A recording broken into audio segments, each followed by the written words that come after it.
Tem mais uma notícia.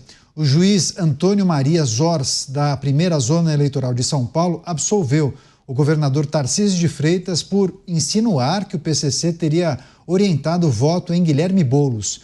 O deputado foi derrotado por Ricardo Nunes na disputa pela prefeitura da capital. Para o magistrado, Tarcísio não fez uso indevido dos meios de comunicação e nem abusou do poder político, pois não teria utilizado qualquer aparato do Estado durante a realização dessa coletiva, onde proferiu as declarações. O magistrado concordou ainda com a manifestação do Ministério Público Eleitoral de que a alegação de Tarcísio sobre a suposta orientação da facção estaria embasada em uma notícia que foi publicada pelo portal Metrópolis no dia do anterior aos fatos por meio de documentos obtidos de fonte anônima do governo do estado e que foi instado a falar sobre esse assunto por jornalistas. A defesa de Boulos ainda pode recorrer dessa decisão. Vamos analisar então a maneira como a justiça entendeu e descartando a possibilidade de Tarcísio Gomes de Freitas se tornar inelegível. Eu me lembro bem, inclusive, dessa entrevista concedida por Tarcísio. Programa Os Pingos nos Is, recebendo agora as pessoas que nos acompanham pelas emissoras de rádio. A notícia em destaque: Justiça Paulista negando a possibilidade de Tarcísio Gomes de Freitas ficar inelegível por conta de uma entrevista que ele concedeu e disse à época que o PCC teria orientado o voto em um candidato naquela ocasião. Você, Nelson Kobayashi, a decisão da Justiça, o entendimento de que Tarcísio não utilizou os meios de comunicação estatais para proferir tal declaração e ele foi, inclusive, estimulado, provocado pelos jornalistas. Decisão correta, Caniato, decisão correta, até porque a manifestação do Tarcísio foi uma manifestação em tantas outras que a gente viu nesta corrida à Prefeitura de São Paulo, polêmica, intensa, agressiva, e que não teve o efeito de gerar nenhum resultado prático no resultado final das eleições. Ninguém deixou de votar no Boulos ou no Nunes, passou a votar no Boulos ou no Nunes, pelo que disse o Tarcísio em uma parte, um trecho de uma entrevista muito maior, com muitas outras questões. Não era segredo para ninguém que ele apoiava o Ricardo Nunes, era o seu apadrinhado, seu apoiado, e ele fazia campanha para o Nunes. E outra, ele não falou nada que os números das urnas eletrônicas dentro dos presídios não apontassem uma predileção, nada mais do que isso, uma predileção pelo resultado das urnas ao candidato Guilherme Boulos. Talvez por ser progressista, mais afeto às ideias de ressocialização, que atende aos interesses dessas pessoas que estão presas, nada demais, nada de legal, nada de lícito.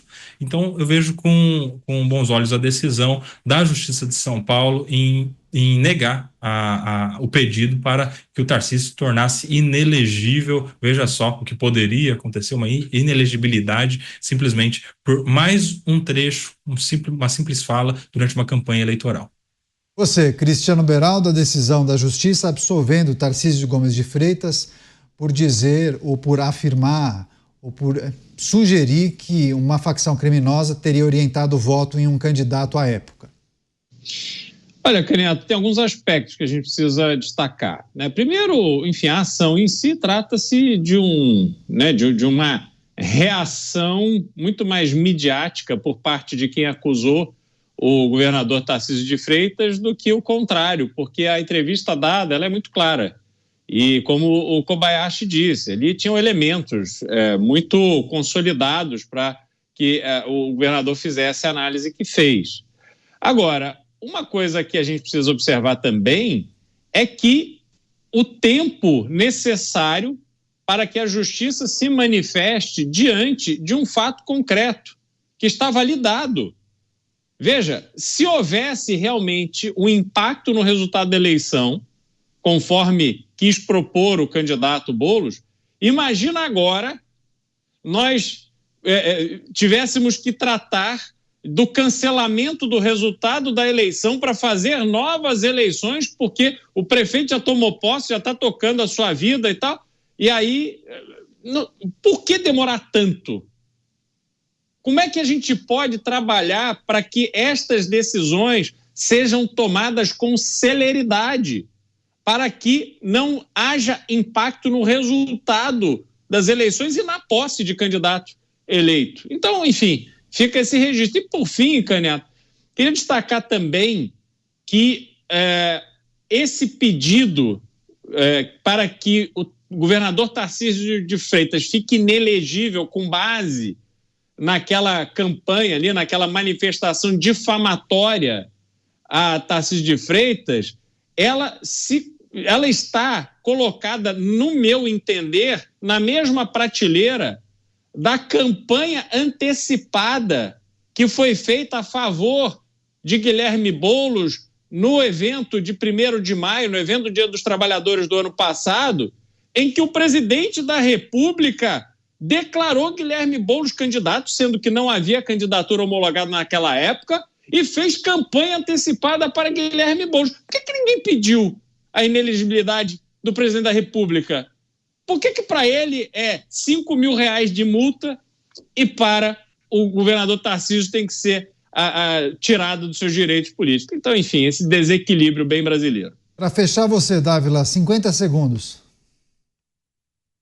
Decisão correta da Justiça que mostra quando a Justiça age de acordo com a lei e não de acordo com a agenda política, o que se faz é justiça. Segundo ponto, é preciso criar algum mecanismo de punição para essa excessiva judicialização da política. Isso é que vem distorcendo o Estado Democrático de Direito no Brasil.